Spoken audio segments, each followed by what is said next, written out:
हुकूमत की तरफ से एफआईआर दर्ज की जा रही है, आप जमानत के लिए यहाँ पे आज पेश हुए हैं। हाँ, ये बेसिकली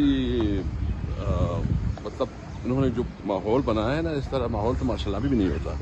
जिस तरह जो है ना मेरे मुखालिफिन को दबाने के लिए कैसे बनाना। आज मेरे पेशावर हाई कोर्ट में भी FIA का केस लगा हुआ है, इधर इस्लामाबाद में केस लगा हुआ है, लेकिन इनका ये ख्याल है कि इसकी वजह से दब जाएंगे, इनकी गलतफहमी है और इसका हिसाब किताब होगा इंशाल्लाह। ये खान साहब ने जो स्टेटमेंट दी है उसके बारे में डिस्कस किया जा रहा है, आर्मी चीफ की तैनाती के बारे में, उस पर क्या कहेंगे? देखो, उसने बड़ी मुख्तार बात की है और उसने जो कहा है उसका मतलब ये है कि ये हुकूमत को हम इस हुकूमत को हम नहीं मानते, इस हुकूमत को हम लेजिटिमेट हुकूमत मानती नहीं है, इसके पास ये इख्तियार ही नहीं है।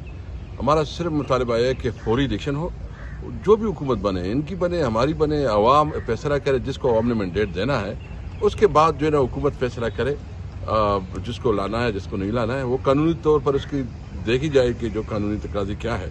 लेकिन हम तो समझते हैं कि ये हुकूमत लेजिटिमेट नहीं है और ये एक नाजायज़ तरीके से आए है, इम्पीच्ड हुकूमत है और हम किसी तौर पर इसकी किसी चीज़ को हम नहीं मानते। इमरान खान अपोजिशन के साथ बैठने को तैयार है?